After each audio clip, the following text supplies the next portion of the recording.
आदाब नाज़रीन, अस्सलामु अलैकुम। इस्तक़बाल है आपका अपने ही यूट्यूब चैनल मीर इश्क़ उर्दू में।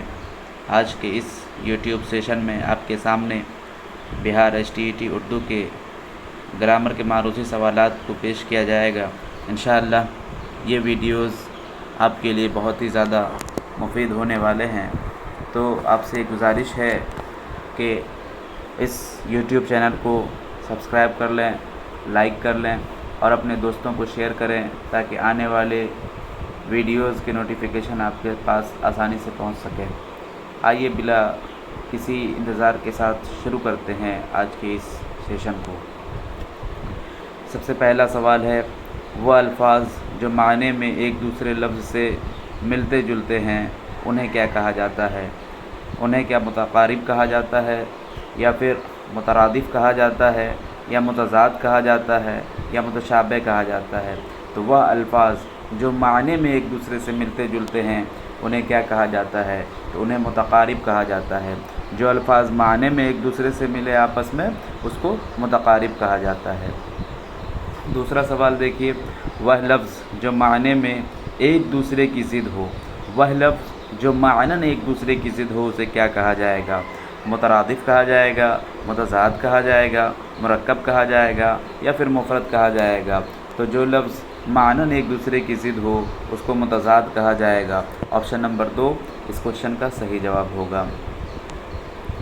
तीसरा सवाल है, दो मुख्तलिफ़ माने रखने वाले लफ्ज़ों के मिलने से जो नया लफ्ज़ मिलता है, यानी जो नया लफ्ज़ बने दो लफ्ज़ों के मिलने से उसको क्या कहा जाता है?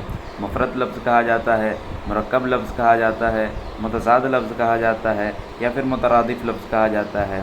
तो जो नया लफ्ज़ बनता है दो मुख्तलिफ़ लफ्ज़ों के मिलने से उसको मुरक्कब लफ्ज़ कहा जाता है। ऑप्शन नंबर 2 इस क्वेश्चन का सही जवाब हो जाएगा। तीसरा सवाल है, बामाने अल्फाज से पहले लगने वाले हुरूफ या अल्फाज को क्या कहते हैं? बामाने अल्फाज से पहले, यानी बेमाने नहीं, जो मानेदार हो उससे पहले अगर कोई हुरूफ या अल्फाज लग जाए तो उसको क्या कहा जाएगा? साबिक़ा कहा जाएगा, या फिर लायक़ा कही जाएगी उसको, या फिर इजाफ़त कही जाएगी, या राब्ता कहा जाएगा? तो जो बामाने अल्फाज से पहले लगने वाले हुरूफ हैं उसको क्या कहा जाता है? साबिक़ा कहा जाता है। ऑप्शन नंबर ए इसका सही जवाब है। जैसे ख़बर और अदब ये दोनों बामाने लफ्ज़ है, इससे पहले बे लग गया तो बेख़बर, तो बे जो लगा है ये साबिक़ा हो जाएगा, और यहाँ अदब से पहले बा लगा है तो बा लग जाना यही क्या हो जाएगा? साबिक़ा हो जाएगा। बे और बा ये दोनों साबिक़ा लफ्ज़ हैं। तीसरा सवाल देखें, बामाने अल्फाज के बाद आने वाले हुरूफ को क्या कहा जाता है? साबिक़ा कहा जाता है, लाहिक़ा कही जाती है उसको, या फिर इजाफ़त कही जाती है, या फिर जार कहा जाता है? तो जो बामाने अल्फाज के बाद आने वाले हुरूफ हैं उसको क्या कहा जाएगा? उसको लाहिक़ा कहा जाएगा। इसका ऑप्शन नंबर बी इसका 2 इसका सही जवाब है। ऑप्शन नंबर 2 इसका सही जवाब है। इसको क्या कहा जाएगा? लाहिक़ा कहा जाएगा। अब देखें ये सवाल है, वह अल्फाज जो फ़ेल पर ख़त्म होता है और अपने लग़वी माने की जगह दूसरे माने इस्तेमाल किए जाते हैं उसको क्या कहा जाता है? वह अल्फाज जो फ़ेल पर ख़त्म हो और अपने लग़वी माने की जगह दूसरे माने में इस्तेमाल हो तो इसको क्या कहा जाएगा? मुहावरा कहा जाएगा, रोज़मर्रा कही जाएगी, या फिर कह मुकरनिया कहा जाएगा, या फिर ज़रबुल अमसाल कही जाएगी? तो इसको क्या कहा जाता है? वह अल्फाज जो फ़ेल पर ख़त्म होता है और अपने लग़वी माने की जगह दूसरे माने में इस्तेमाल किए जाते हैं इसको मुहावरा कहा जाता है। ऑप्शन नंबर ए इसका सही जवाब हो जाएगा। जैसे आपसे मिलकर दिल बाग बाग हो गया, तो ये लफ्ज़ जो है फ़ेल पर ख़त्म हो रहा है और अपने लग़वी माने की जगह दूसरा माने दे रहा है। जैसे आपसे मिलकर दिल बाग बाग हो गया, यानी हमें बहुत ज़्यादा खुशी हुई आपसे मिलकर। अगला सवाल देखें, वह लफ्ज़ यानी लफ्ज़ों का वह मजमुआ जो एक ख़ास तरतीब से किसी कदर बामाने होने के बावजूद मुकम्मल ना हो, किसी कदर बामाने होने के बावजूद मुकम्मल ना हो तो उसको क्या कहा जाएगा? क्या उसको जुमला कहा जाएगा, या कलमा कही जाएगी, या फ़ुक़रा कहा जाएगा, या फिर कहावत कही जाएगी? तो लफ्ज़ों का वह मजमुआ जो एक ख़ास तरतीब किसी कदर बामाने होने के बावजूद मुकम्मल ना हो तो उसको क्या कहा जाता है? उसको कहा जाएगा फ़ुक़रा कहा जाएगा। ऑप्शन नंबर 3 इसका सही जवाब हो जाएगा, इसको फ़ुक़रा कही जाएगी। जैसे गाई जाती है, जुमला तो मुकम्मल हो रहा है, लफ्ज़ों का जो मजमूआ है जो एक ख़ास तरतीब के साथ बामाने होने के बावजूद भी ये मुकम्मल नहीं हो रहा। गाय जाती है, अब कहाँ जा रही है गाय, हमें ये मालूम नहीं है। इसी तरह मोहब्बत का पैगाम, एक जुमला तो समझ में आ रहा है लेकिन ये फ़ुक़रा जो है हमें मुकम्मल नहीं लग रहा है, तो इसका ऑप्शन नंबर 3 सही जवाब हो जाएगा। देखें, जिसके हर बंद में 8 मिसरे होते हैं ऐसी नज़्म को क्या कहा जाता है। जिसके हर बंद में कितने मिसरे हो, 8 मिसरे हो, ऐसी नज़्म को क्या कहा जाता है। क्या मुसद्दस कहा जाता है, मुसब्बा कहा जाता है, या फिर मुसम्मन कहा जाता है, या फिर मुअश्शर कहा जाता है। तो जिसके हर बंद में 8 मिसरे हो, हर बंद में 8 मिसरे होते हैं ऐसी नज़्म को क्या कहा जाता है, मुसम्मन कहा जाता है। तो ऑप्शन नंबर 3 इसका सही जवाब हो जाएगा। अब देखें, एक शेर को क्या कहते हैं। एक शेर है यहाँ पे, एक शेर को क्या कहा जाएगा। क्या उसको बैत कही जाएगी, फ़र्द कहा जाएगा, या फिर शाह बैत कहा जाएगा, या दरवाज़े का एक फुट कहा जाएगा। तो एक शेर को क्या कहा जाता है, फ़र्द कहा जाता है, और एक शेर को फ़र्द कहा जाता है क्योंकि सिर्फ एक शेर यहाँ पर आया है। और अगर कहा जाता है शेर को क्या कहा जाता है, तो शेर को बैत कहा जाता है। तो ऑप्शन नंबर 2 इसका सही जवाब हो जाएगा। देखें, वह इल्म जिसके ज़रिया हम किसी कलाम या बात को दिलकश और पुरअसर बनाते हैं, वो क्या कहलाता है। वह इल्म जिसके ज़रिए हम किसी कलाम या बात को दिलकश और पुरअसर बनाते हैं, क्या वो इल्म बदी कहलाती है, क्या वो इल्म कलाम कहलाता है, या फिर इल्म उरूज कहलाती है, या फिर इल्म बयान कहलाता है।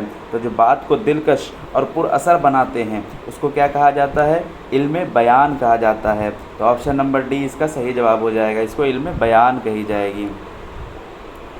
आगे देखें, वह इल्म जिससे कलाम के मानवी या ज़ाहिरी हुस्न में इजाफ़ा होता है, यानी वह इल्म जिससे कलाम में मानवी या ज़ाहिरी हुस्न में इजाफ़ा हो, क्या उसको इल्म उरूज कही जाएगी, या फिर उसको इल्म बदी कहा जाएगा, या फिर इल्म बयान कहा जाएगा, या फिर इल्म कलाम कहा जाएगा। तो इसको क्या कहा जाएगा, जिससे कलाम के मानवी या ज़ाहिरी हुस्न में इजाफ़ा होता है, इसको इल्म बदी कही जाएगी। तो ऑप्शन नंबर 2 इसका सही जवाब हो जाएगा। देखें, शेर में पहले चंद चीज़ों का एक तरतीब से बयान करना। शेर, कोई भी शेर है उसमें पहले चंद चीज़ों का एक तरतीब से बयान किया गया है, फिर उनकी मुनासिबत से उसकी वजाहत की गई हो, तो इसको क्या कहा जाएगा। क्या वो तरतीब बंद होगी, या फिर लफ़्ज़ नशर होगी, या फिर लफ़्ज़ नशर मुरतब होगी, या लफ़्ज़ नशर गैर मुरतब होगी।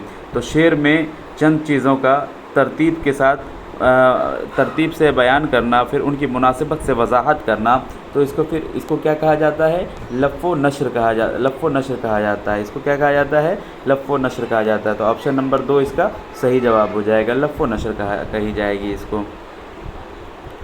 आगे देखें, कलाम में किसी बात का वो सबब बयान करना जो हकीकत में उसका सबब नहीं हो।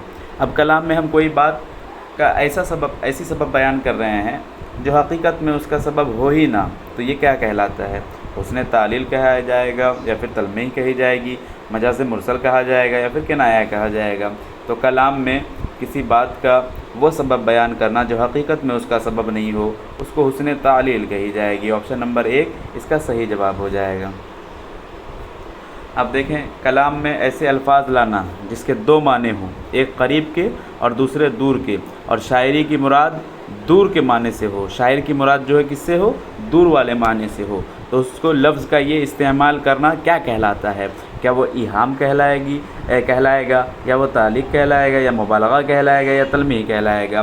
तो शायर जो अगर दूर वाला माना ले तो उसको क्या कहा जाएगा। ये सवाल STET में पिछली मरतबा डायरेक्ट पूछा गया था। कलाम में ऐसे अल्फाज लाना जिसके 2 माने हों, एक करीब के और दूसरे के दूर के, और शायर की मुराद दूर वाले माने से हो, तो इसको क्या कहा जाएगा, इहाम कही जाएगी। इसको इहाम कही जाएगी। 1 नंबर इसका सही जवाब था। जब देखें, जब कोई बात अक्ल और आदत दोनों के ख़िलाफ़ हो, एक तो अक्लन मुमकिन होता है कहीं पे, और दूसरी आदतन वो जो है नामुमकिन हो, लेकिन यहाँ पे क्या है, अक्ल और आदत दोनों के ख़िलाफ़ हो, तो उसको क्या कहते हैं। क्या वो गुलू कहा जाएगा, या तबलीग कही जाएगी, मुबालगा कहा जाएगा, या फिर इग़राक़ कहा जाएगा। तो अक्ल और आदत दोनों के अगर ख़िलाफ़ हो तो उसको क्या कहा जाएगा, गुलू कहा जाएगा। ऑप्शन नंबर 1 इसका सही जवाब हो जाएगा। अब देखें, جس میں کسی کی تعریف یا مذمت کی جائے اس کو کیا کہتے ہیں؟ جس میں کوئی ایسی نظم ہے جس میں ہم کسی کی تعریف یا پھر مذمت کر رہے ہیں، اس کی برائی بیان کر رہے ہیں، تو اس کو کیا کہا جائے گا؟ قصیدہ کہی جائے گی، مرثیہ کہا جائے گا، یا پھر رباعی کہی جائے گی، یا پھر مثنوی کہی جائے گی۔ تو اس کو کیا کہا جائے گا؟ جس میں کسی کی تعریف یا مذمت کی گئی ہو اس کو کیا کہا جاتا ہے؟ قصیدہ کہا جاتا ہے۔ تو آپشن نمبر 1 اس کا صحیح جواب ہو جائے گا۔ اب دیکھیں رباعی کے لیے کتنے اوزان مقرر کیے گئے ہیں۔ سوال امتحان میں یہی سب پوچھا جاتا ہے کہ رباعی کے لیے کتنے اوزان مقرر کیے گئے ہیں۔ کیا 22 اوزان مقرر کیے گئے ہیں، 23 اوزان مقرر کیے گئے ہیں، 24 اوزان مقرر کیے گئے ہیں، یا پھر 25 اوزان مقرر کیے گئے ہیں؟ تو اگر آپ رباعی کو پڑھے ہوں گے تو رباعی کے لیے 24 اوزان مقرر کیے گئے ہیں۔ اس کا آپشن نمبر 3 صحیح جواب ہو جائے گا۔ اب دیکھیں اگلا سوال، جب کوئی بات عقلی طور پر ممکن ہو لیکن عملی طور پر ممکن نہیں ہو تو اس کو کیا کہا جائے گا؟ عقلی طور پر تو لگ رہا ہے کہ یہ ممکن ہے، لیکن ہم جب اس کو عمل کے زاویے میں دیکھیں، جب اس کو پریکٹیکل کرنے جائیں تو وہ ممکن نہیں ہو، تو کیا اس کو تبلیغ کہیں گے، اغراق کہیں گے، غلو کہیں گے، یا پھر مبالغہ کہیں گے؟ تو جو بات عقلی طور پر ممکن ہو لیکن عملی طور پر ممکن نہیں ہو اس کو کیا کہا جاتا ہے؟ اس کو کہا جائے گا اغراق کہا جائے گا۔ آپشن نمبر 2 اس کا صحیح جواب ہو جائے گا۔ اب دیکھیں جب کوئی بات عقلی اور عملی دونوں طرح سے ممکن ہو، عقلی بھی ممکن ہو، عملی بھی ممکن ہو، تو اس کو کیا کہا جائے گا؟ تبلیغ کہا جائے گا، اغراق کہا جائے گا، غلو کہا جائے گا، یا پھر مبالغہ کہی جائے گی؟ تو جو بات عقلی اور عملی دونوں طرح سے ممکن ہو اس کو کیا کہا جاتا ہے؟ اس کو تبلیغ کہا جاتا ہے۔ آپشن نمبر 1 اس کا صحیح جواب ہے، تبلیغ کہا جائے گا۔ اگلا سوال ہے، کلام میں کسی حالت، بات یا کیفیت کو بڑھا چڑھا کر پیش کرنا۔ کلام میں کوئی بات، حالت یا کیفیت ہے، اس کو ہم بڑھا چڑھا کر پیش کر رہے ہیں تو کیا کہلائے گا؟ کیا اغراق کہلائے گا، تبلیغ کہلائے گا، غلو کہلائے گا، یا پھر مبالغہ کہلائے گی؟ تو کلام میں کوئی ایسی بات یا حالت یا کیفیت جو کہ بڑھا چڑھا کر پیش کی جائے اس کو کیا کہا جاتا ہے؟ اس کو مبالغہ کہا جاتا ہے۔ تو آپشن نمبر 4 اس کا صحیح جواب ہو جائے گا۔ اسی کے ساتھ آج کے اس یوٹیوب سیشن کو اختتام کیا جاتا ہے۔ امید ہے کہ آپ لوگ اس سے بہت زیادہ فائدہ حاصل کریں گے، اور آپ لوگوں سے گزارش ہے کہ میر عشق اردو یوٹیوب چینل کو سبسکرائب کریں، لائک کریں، شیئر کریں، تاکہ آنے والے یوٹیوب کے ویڈیوز آپ تک آسانی سے پہنچ سکے۔ آپ لوگ آسانی سے یوٹیوب پر دیکھ سکتے ہیں میر عشق اردو، جو کہ یہاں پہ ٹویٹر ہینڈل ہے، اس کے ذریعے آپ آسانی سے ہمیں فالو کر سکتے ہیں۔ اسی کے ساتھ آج کے سیشن کو ختم کیا جاتا ہے۔ شکریہ، السلام علیکم۔